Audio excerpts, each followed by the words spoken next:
마태복음 9장 1절에서 2절까지 내가 무능하다고 느낄 때라는 제목으로 말씀을 전가하겠습니다. 우리 인생은 사람들에 따라서 능력이 있기도 하고 또 능력이 없기도 합니다. 또 힘이 있는 사람들도 있고요. 또 힘이 없는 사람들, 많이 배운 사람들이 있고 많이 배우지 못한 사람들이 있습니다. 그런데 각자에 따라서 다 모든 사람들은 나름대로 한계를 가지고 있습니다.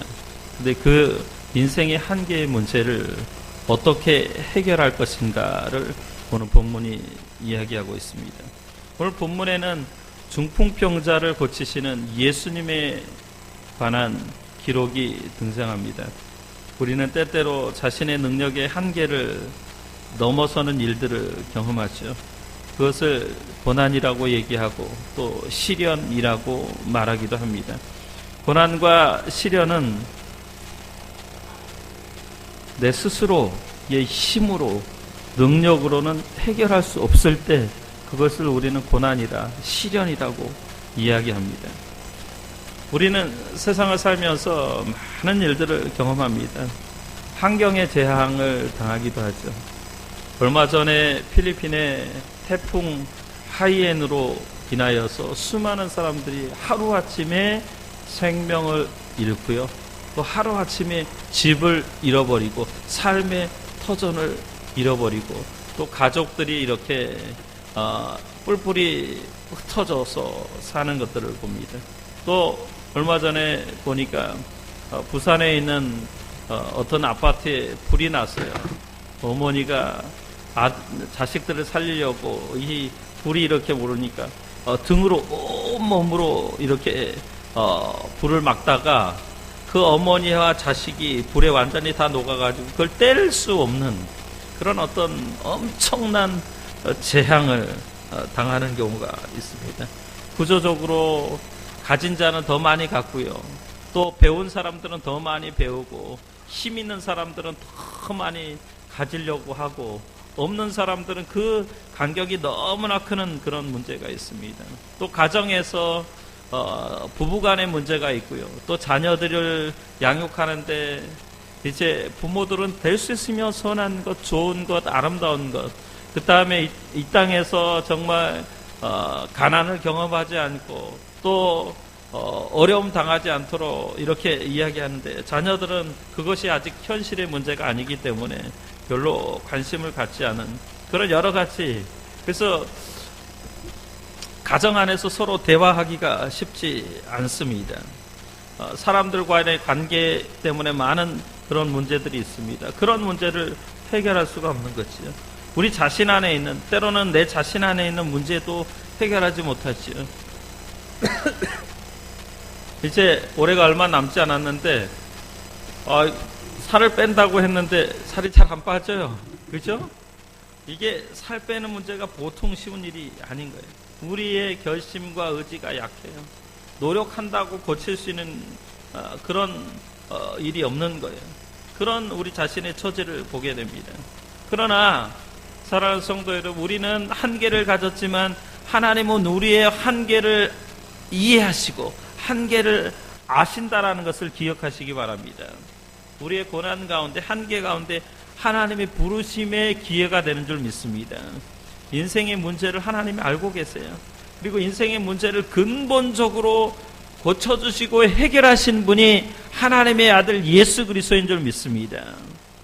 오늘 성경에 보면 중풍병자가 나오는데 이 중풍병은 제가 사전을 찾아보니까 뇌의 어떤 부분에 피가 혈액 공급량이 줄어들거나 뇌출혈이 일어나 생기는 병이랍니다. 그래서 이 중풍에 걸리면 몸의 한쪽이나 양쪽 모두가 마비되며 말을 하거나 음식을 먹기도 힘들어지는 등 몸을 마음대로 움직이지 못하게 되는 병이 중풍병이에요. 그러니까 육신적으로는 이 중풍병이 영적으로는 하나님의 아들 예수 그리스도를 모르기 때문에 사단의 지배를 받는 그런 모습. 내 몸이지만 내 몸을 내 마음대로 못 쓰는 그런 모습과 같습니다. 그런데 이 사람의 병은 중풍병이에요. 중풍병은 여러분 가벼운 증상이 아니에요. 매우 심한 그런 중풍병입니다. 그래서 이 사람은 스스로 자신을 움직일 수 없는 처지에 있었습니다. 그래서 오늘 성경에 보면은 다른 사람들이 누구인지는 명확하게 이야기하지 않습니다. 대부분 다른 사람들이 아마 가족이나 아니면 뭐 친구들이나 아니면 종들이었을 것으로 얘기합니다. 그러니까 타인의 가족의 도움을 받으면서 살아갈 수밖에 없는 처지에 있었습니다. 스스로 자신의 몸을 움직일 수 없고 어쩌면 누워서 대소변을 받아내는 그런 상태였을지도 모릅니다. 아주 고통스러운 인생의 삶을 지속하고 있었던 사람이지요. 마가복음 2장에 보면 오늘 읽은 본문과 똑같은 그런 병행 기사가 나오는데요. 사람들이 이 중풍병자를 어떻게 했냐면 사람들이 침상에서 떠매어 병 고치는 예수님께 데려간 걸로 나옵니다. 이렇게 다른 사람의 도움을 받지 않으면 도저히 스스로 고칠 수 없는 사람이 중풍병자예요. 그렇기 때문에 이 사람은 다른 사람들이 떠매어서 이렇게 덜쳐매고 예수님께 나왔던 것으로 성경은 기록합니다. 예수 믿기 전에 사람들의 형편과 같습니다. 저도 다른 사람들에게 떠매어져서 예수 그리스도께 나왔던 사람입니다. 여기 모든 사람들은 다 마찬가지예요. 지금 자녀들은 부모에 의해서 부모가 떠매어서 여러분들은 예수 그리스도 앞에 나온 줄로 믿습니다. 이 사람은 육신의 중풍병이 걸렸기 때문에 마음의 생각과 뜻은 있었지만 자신의 사지 육체를 마음대로 움직일 수가 없었어요. 그런데 여러분 더 중요한 것은 육신의 중풍병보다는 더 비참한 것이 영혼의 중풍병이에요. 마음으로는 이런저런 선한 일들을 계획하고 뜻을 가졌지만 그 뜻대로 마음이 움직여지지 않는 거예요. 사랑하는 성도 여러분, 여러분 자신의 삶의 상황을 살펴보시기 바랍니다. 지금 현재 예배 드리고 있는 여러분의 모습을 보세요. 최민희가 어떻게 예배 드리고 있는지, 반석이가 어떻게 예배 드리고 있는지. 시편 51편 17절 말씀 보면 하나님께서 구하시는 제사는 상한 심령이라 하나님이여 상하고 통회하는 마음을 주께서 멸시하지 아니하시리이다 이렇게 말씀해요. 그러니까 하나님이 원하시는 제사, 하나님이 바라시는 예배는 뭐냐? 상한 심령이라는 거예요. 형식적이고 의례적인 것에 반대되는 말이에요. 형식적이고 의례적이라는 말이 무슨 말일까요? 그냥 의미 없이 반복하는 거예요. 그냥 오늘 일요일이 되었으니까 아빠가 교회 가자고 하니까 안 가면 또 얻어 터질 것 같고, 그지? 하민아? 안 가면 큰일 날 것 같고 해서 그냥 어쩔 수 없이 시간이 되어서 나오는 거예요. 마음이 담겨져 있지 않은 간절한 마음이 없는 거예요. 그런데 하나님이 구하시는 제사는 어떤 것이냐? 상한 심령이라는 거예요. 상하고 통회하는 심령, 마음의 상태를 설명하고 있는 거예요. 마음의 상태가 깨어진 상태, 회개하는 마음이 담겨져 있는 거예요. 여러분, 사람이 어느 때 깨어지고 회개한 마음이 될까요? 이게 사람이 어느 때, 그러니까 여러분들이 지금 경험하지 못한 상하고 상한 심령이라는 말이 무엇일까요? 심각한 죄를 깨달았을 때 그때 마음이 무너지고 죄를 회개하는 것이요. 시몬 베드로에게 이런 일이 있었어요. 예수님께서 시몬 베드로에게 찾아갔을 때 누가복음 5장 8절의 말씀 보면 이런 말씀이 있어요. 시몬 베드로가 이를 보고 예수의 무릎 아래에 엎드려 이르되 주여 나를 떠나소서 나는 죄인이로소이다. 그러니까 시몬 베드로와 예수님이 맞닥뜨려졌을 때 베드로가 나는 죄인입니다. 나를 떠나주십시오 라고 고백을 한 거예요. 오늘 본문의 중풍병자를 보십시오. 그 사람은 아마도 상한 마음을 가지고 있었을 겁니다. 상한 마음.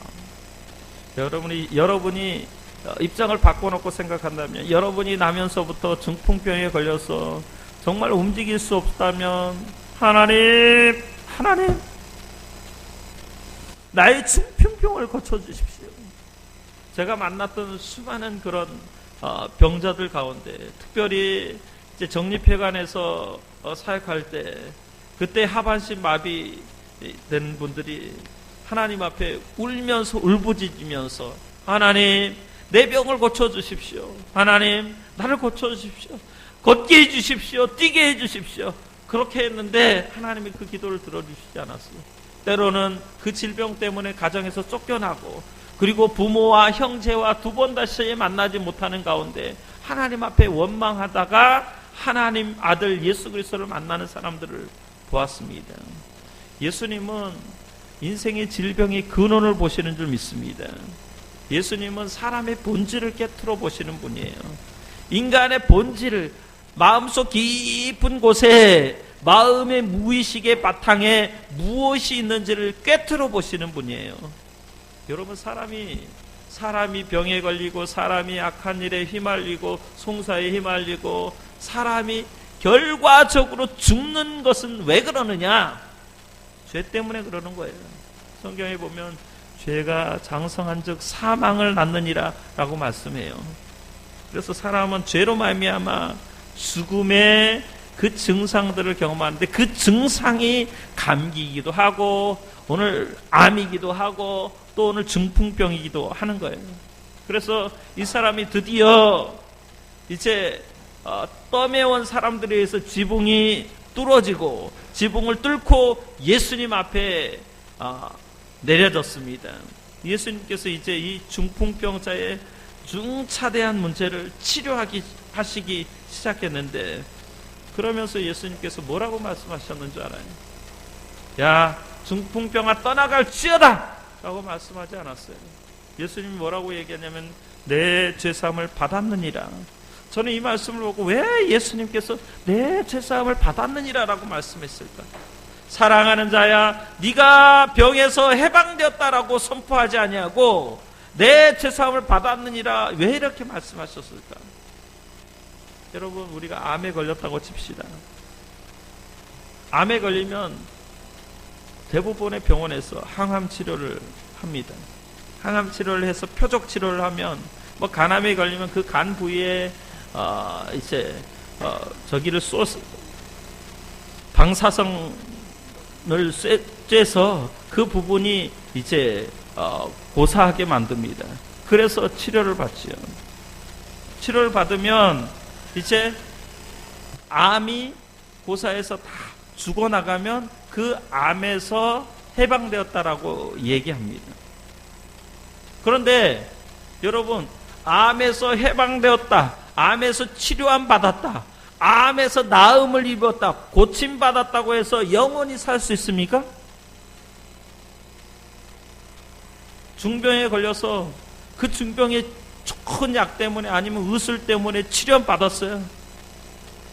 다시 죽지 않나요? 영원히 살 수 있나요?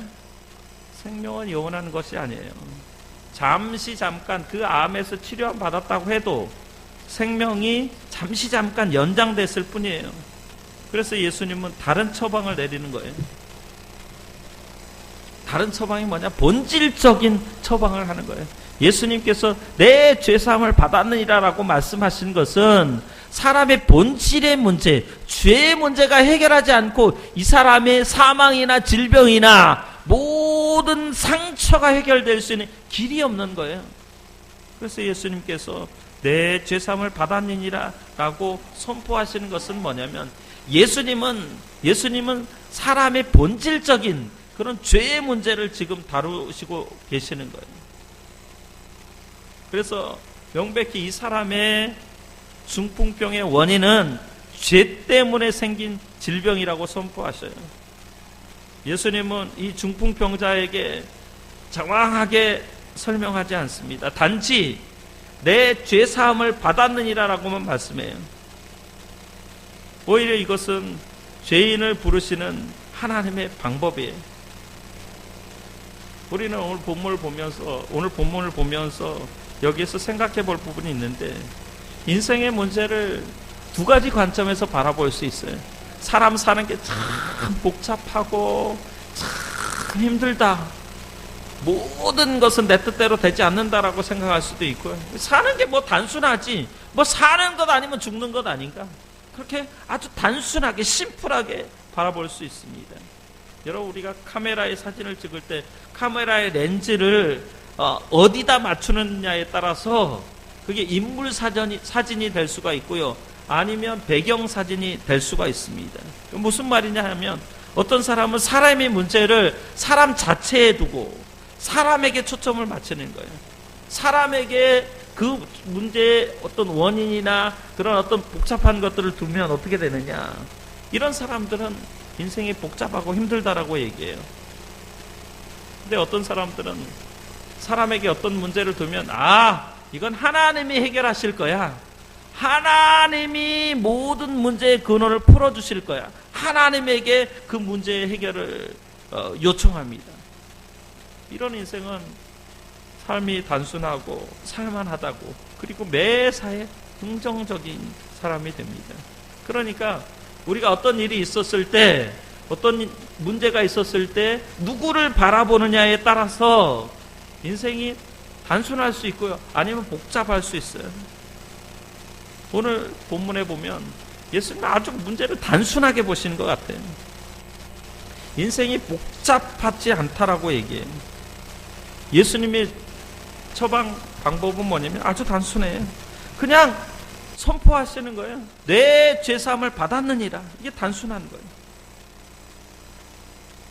그런데 사람들은 어떻게 하느냐, 그 사람들은 단순한 것을 단순하게 보지 않습니다. 왜냐하면 질병이라는 게 원인도 다양하고요, 치료법도 다양하고, 또 제가 찾아보니까 이 중풍병 초기에는, 이 마비가 오면 초기에는 침이나 침치료나 아니면 약물치료나 음식을 조절하면 나을 수가 있대요.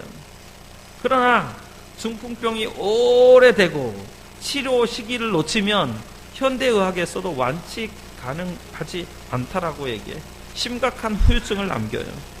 그런데 예수님은 이 문제를 어떻게 해결하시나요? 그냥 너무나 단순하게 병을 고칩니다. 예수님께서 뭐라고 말씀해요? 내 죄사함을 받았느니라. 이게 얼마나 단순한 거예요. 신적인 권위가 없이는 그렇게 선포할 수가 없는 거예요. 말씀으로 문제를 해결하신 줄 믿습니다.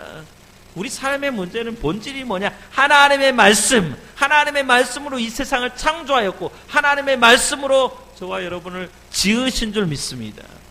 이 세상의 모든 것은 하나님의 말씀으로 운영되어지고 운행되어지고 하나님의 말씀에 의해서 이 세상이 차근차근 나아가는 거예요.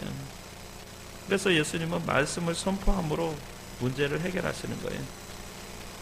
사실은 이 사건이 보여주는 본질적인 의미는 도대체 예수님은 누구이시냐, 누구시기에 내 죄사함을 받았느니라고 선포할 수 있느냐.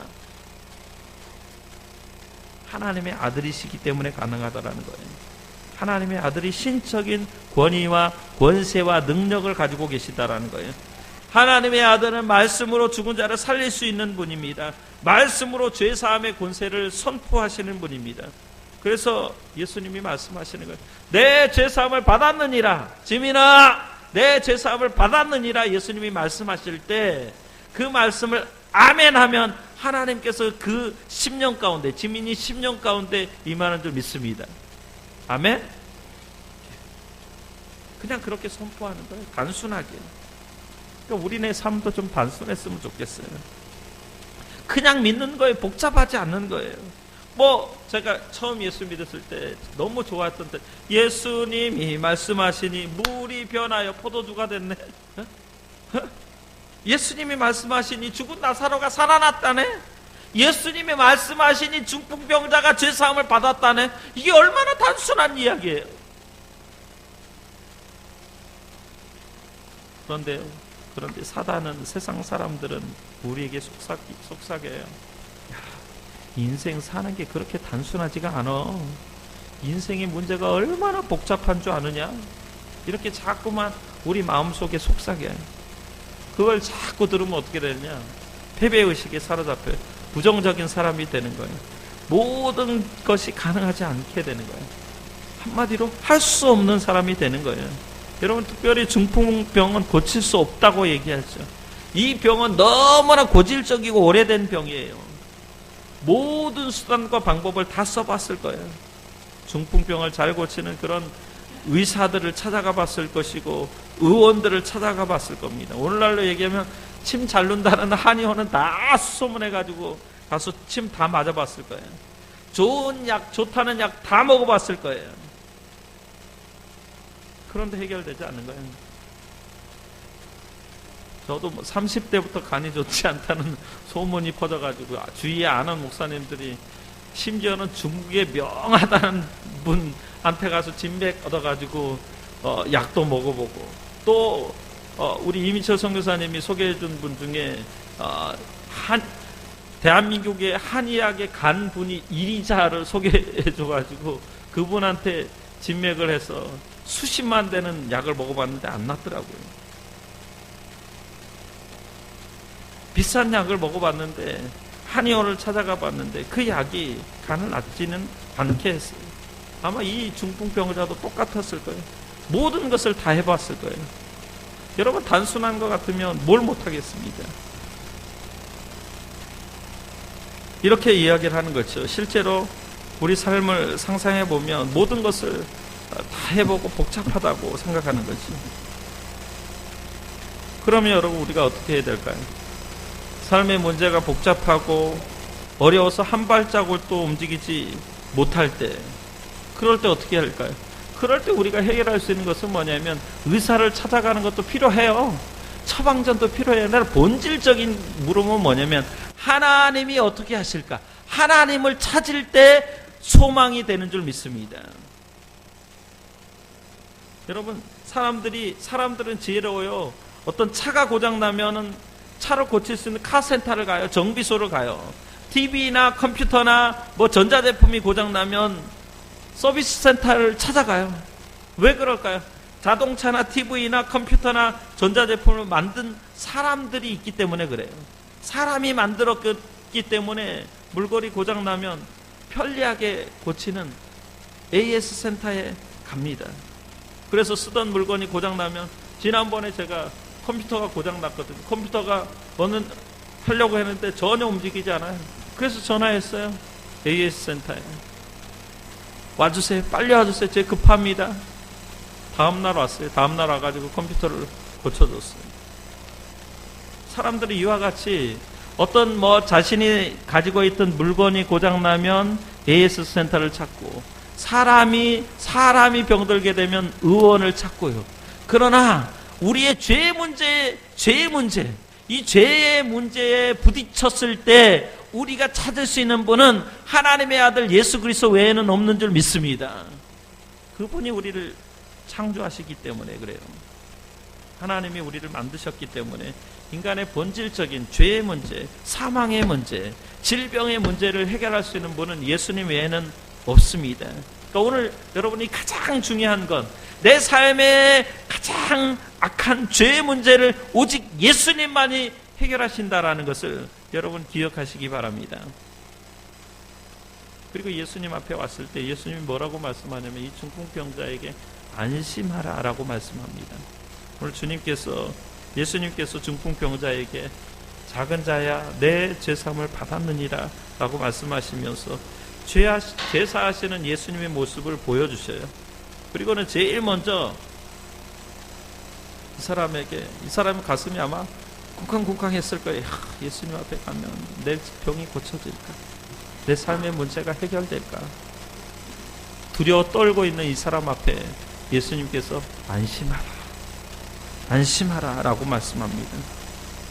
그러면서 작은 자야 라고 하는 이 호칭은 실제로 아마 저 수민이만한 아이에게 쓰는 호칭일 거예요. 수민이 정도 되는 아이에게 작은 자야. 예전 개정판에는 소자야라고 말씀하는데 이 어린아이들에게 쓰는 호칭이 작은 자야라는 호칭이에요. 그런데 오늘 중풍병자는 여러분 어린아이예요? 어린아이가 아니에요? 어린아이가 아니에요. 아마 적어도 성인이고 또 등치가 컸던 것 같아요. 그렇기 때문에 등치가 안 컸으면 어떻게 할까요? 지민이만 했으면 그냥 한 사람이 그냥 업어가지고 오면 되잖아요. 근데 침상체 들고 왔다는 거 보면 어떻게 해요? 등치가 좀 컸던 것 같아. 등치가 작았으면 그냥 한 두 사람이 이렇게 했으면 되는데, 저도 장애인들 들어봤는데 장애인들이 이게 마비가 되면 살이 막 불어요. 운동하지 못하면. 그래서 제가 100kg 이상을 제가 업었던 적이 있고 들었던 적이 있어요. 지금 허리가 이게 부러져가지고 안 되는데 그냥 100kg 이상 더 걷더니 이렇게 들었습니다. 이 사람은 100kg가 아마 넘었던 것 같아요. 어린아이가 아니었어요. 그런데 왜 예수님께서 어린아이가 아님에도 불구하고 작은 자야 라고 말씀하셨을까? 두 가지 의미가 담겨져 있어요. 하나는 뭐냐면 예수님 안에 있는 이 중풍병자를 향한 지극한 사랑의 표현이 작은 자야 라는 말로 씁니다. 여러분, 지민이만 해도 조금 덜 사랑스러워. 근데 수민이가 목사님하고 왔을 때는 목사님 마음이 어떻게 되냐? 마음이 다 이렇게 그래서 수민이가 뭘 달라고 해도 다 줄 수 있어. 요즘 텔레비전에 보니까 그 인기 연예인이나 아니면 좀 유명한 사람이 애들을 보는 프로그램이 있더라고. 그게 뭔지 모르겠어요. 거기 보니까 애기들을 보는데 그 중에 이휘재라는 그 바람둥이 연예인이 있어요. 그 친구가 쌍둥이 아이들을 보는 장면이 나오고요. 그 다음에 이게 싸움하는 추성훈 씨라고 나와요. 추성훈이라는 사람이 딸이 있는데 딸의 이름이 누군지 알아요? 와우, 잘하네.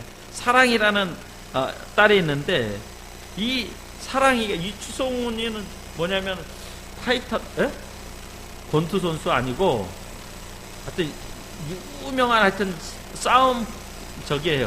싸움해서 하는 직업이야. 그 이름이 갑자기 모르겠는데 하여튼 그 사람이 이렇게 우락부락 이렇게 생겼는데, 사랑이는 보면 아빠를 볼 때마다 그냥 물고 뜯고 핥히고 그냥 등에 올라가서 이렇게 해도 가만히 웃으면서 천사같이 해요. 왜 그럴까요?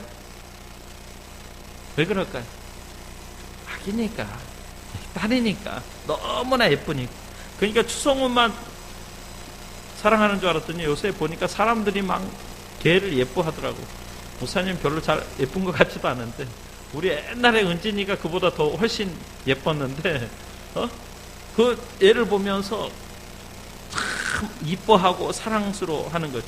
그때 쓰는 호칭이 뭐냐면 작은 자야라는 호칭이에요. 그러니까 예수님이 정말 이 중풍병자를 보면서 사랑스러운 모습으로 작은 자야 라고 얘기하는 거예요. 마치 부모가 자식을 사랑할 때 부르는 애칭과 같아요. 미국 사람들은 사랑하는 사람들을 펌프킨, 호박이라고 부르더라고요. 우리는 못생긴 사람은 호박이라고 부르잖아요. 근데 외국 사람들은 추수감사절에도 반드시 호박이 빠지지 않아요. 그래서 사랑하는 사람을 펌프킨이라고 얘기하는데, 이때 쓰는 호칭이 아마 작은 자야, 사랑하는 사람. 또 한 가지는 아마 이 중풍병자의 믿음이 어린아이와 같은 그런 믿음이었기 때문에 주님께서 그 마음을 보시고 사랑스럽기 때문에 이 사람을 작은 자라고 불러주지 않았을까라는 생각을 합니다.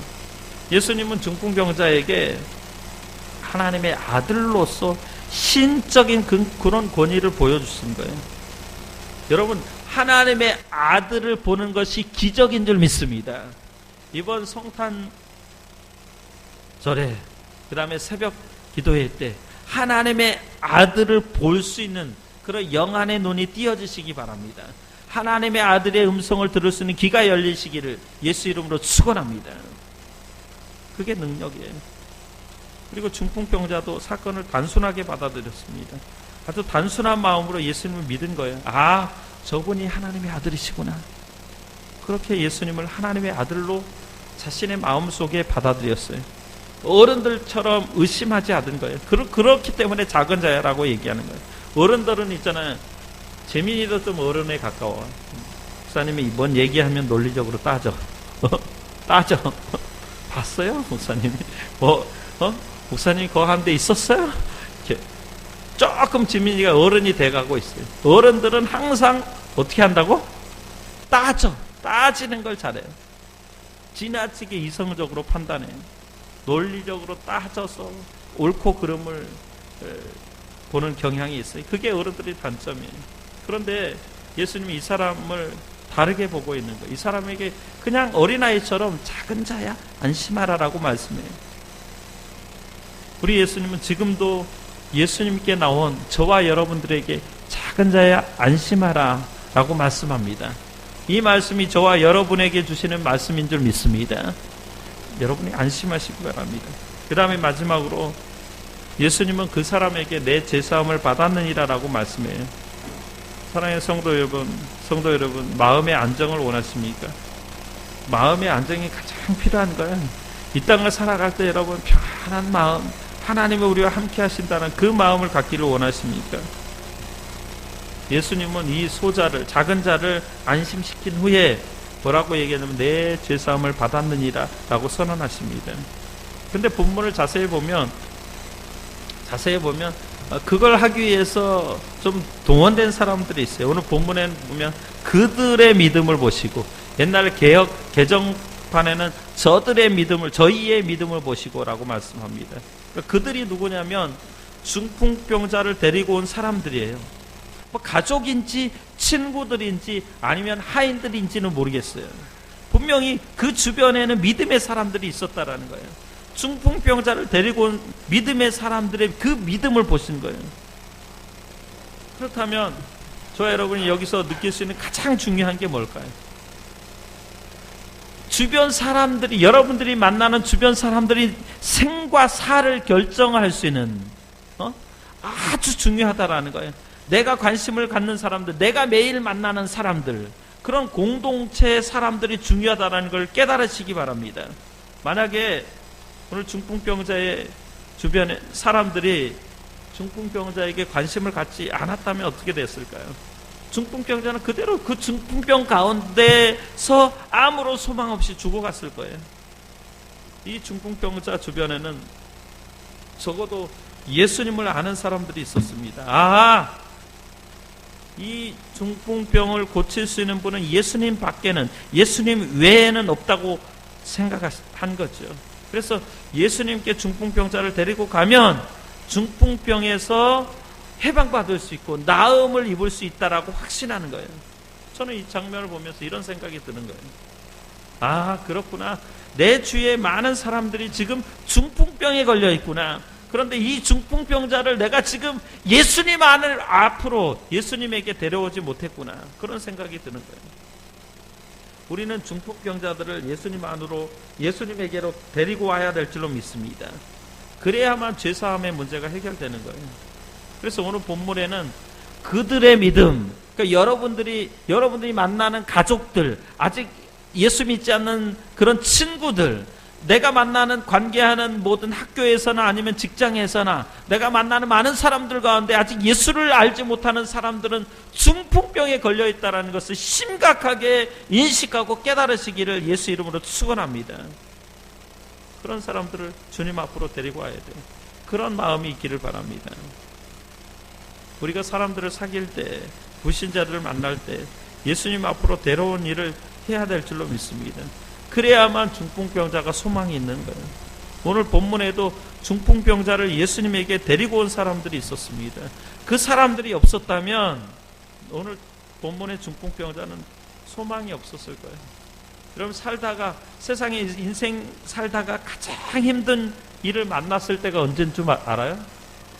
가장 힘든데, 고난당하는데 소망이 없다라는 거예요. 얼마 전에 장성택이라고 북한의 제2인자가 처형을 당했거든요. 이 사람이 철권 통치에서 40년 동안 2인자로 지냈어요. 그런데 끌려가가지고 그 보위부에게 얻어터는 손도 이렇게 멍들었고 얼굴도 멍들었는데, 나중에 보니까 이제 끌려갈 때 눈이 이렇게 소망이 없는 가운데 나는 죽는구나. 40년 동안 그 나라의 2인자로 철권 통치를 했던 사람이 소망이 없으니까 어떻게 해? 눈도 제대로 지켜뜨지 못하더라. 총살당했어요. 세상에서 가장 힘든 일이 뭐냐? 소망이 없다라는 것. 우리는 소망이 있는 줄 믿습니다. 우리 예수님을 나의 구주, 나의 하나님으로 믿기 때문에 소망이 있는 줄 믿습니다. 그래서 우리 주변의 중풍병자들을, 예수님을 모르는 사람들에게 우리가 할 일은 뭡니까? 예수님에게로 데려오는 거예요. 우리 성도교회에 데려오는 거예요. 성도교회에 데려오는 거예요. 그러면 주님이 그들을 치료할 줄로 믿습니다. 그 다음은 이 중풍병자가 마음의 문을 여는 것은 예수님이 하시는 거예요. 오직 예수님이 하시는 거예요. 우리 예수님 앞에 서면 누구든지 마음의 그 문이 열리는 거예요. 그 장성택의 사건을 보면서 40년 동안 떵떵거리며 무소불위의 권력을 휘둘렀던 사람의 최후가 그렇게 지옥으로 떨어지는 모습을 보면서 참 세상에서 권력 갖는 걸 자랑할 일이 아니다라고 생각을 했습니다. 여러분, 우리 이런 중풍병의 문제를 해결해 줄 분은 예수님 외에는 없습니다. 예수님이 중풍병을 고쳐주셨습니다. 내 죄사함을 받았느니라고 선포했을 때 죄사함의 권세를 가지신 예수님께서 그 중풍병을 해결해 주셨습니다.